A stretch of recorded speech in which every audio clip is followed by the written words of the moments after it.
You can look at the OCGFC, the owners and controllers of global financial capital, as people who hold power not because they've earned it, not because they serve the public good or contribute to society in any meaningful way, and certainly not because they care about your community or your family. They're in charge purely because of capital. That's it. Not morals, not values, just money. That's the only thing that matters to them. These are not the kinds of people you would choose to lead, but in the real world, decision-making often flows toward whoever controls resources. And for now, that's them. So, when people talk about resisting the OCGFC, what they're really talking about is trying to put limits on their domination, trying to restrain a predatory system that constantly seeks expansion. And yes, it's adversarial, but it's not just about rage or rebellion. It's negotiation, war, diplomacy, politics, trade, all are different expressions of the same thing, a struggle for control. And the question is, who gets to decide? Who writes the rules that govern our actions and choices?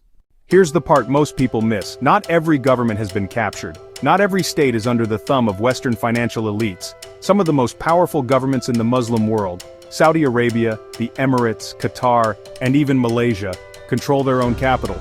They've built sovereign wealth funds owned by the state, not private oligarchs. These funds invest billions globally, and the Western OCGFC can't touch them. In many of these countries, the most profitable industries, oil, real estate, telecoms, shipping, are still in state hands. Aramco, DP World, Petronas, these aren't subsidiaries of some Wall Street firm, these are state-run powerhouses. In these societies, the rulers are also the capitalists. The state and the elite are essentially one and the same. They're not captured by outsiders, they have real autonomy and sovereignty. While that doesn't guarantee fairness, it means they have options, they can compete, they can choose. Every country has its own domestic OCGFC. The question is, do they collaborate with Western capital and sell out their own people? Or do they fight for control and invest in building something national, something sovereign? It's in the interest of local elites, industrialists, landowners, media group, manufacturing plant with local workers, textile factory in Malaysia, made in the wealthy, to support policies that protect domestic industries and disadvantage foreign competition. Why should Tesla, Apple, or some European conglomerate dominate your market, crush your businesses, and dictate your future? If collaboration is the only option, they'll take it.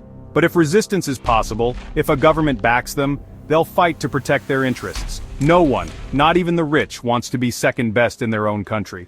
Nobody with ambition ever wants to be a permanent junior partner to Wall Street, Brussels, or Silicon Valley, ever. We've seen this before. Look at Ecuador under Rafael Correa, a leftist who stood up to the IMF, rejected neoliberalism, and saw the country's economy grow. Under protectionist policies, gross domestic product rose, poverty dropped, and Ecuador became stronger and more resilient. That's not an anomaly. That's what happens when a country asserts control, prioritizes local development, and invests in its own future, making the conscious choice of sovereignty over subjugation. This is the truth most people are never told. The OCGFC doesn't have universal control. Not yet. And the more governments that recognize that simple truth, the more chances we have of building a world together, where decisions are made by and for the people themselves, not just by those who happen to own or control the most.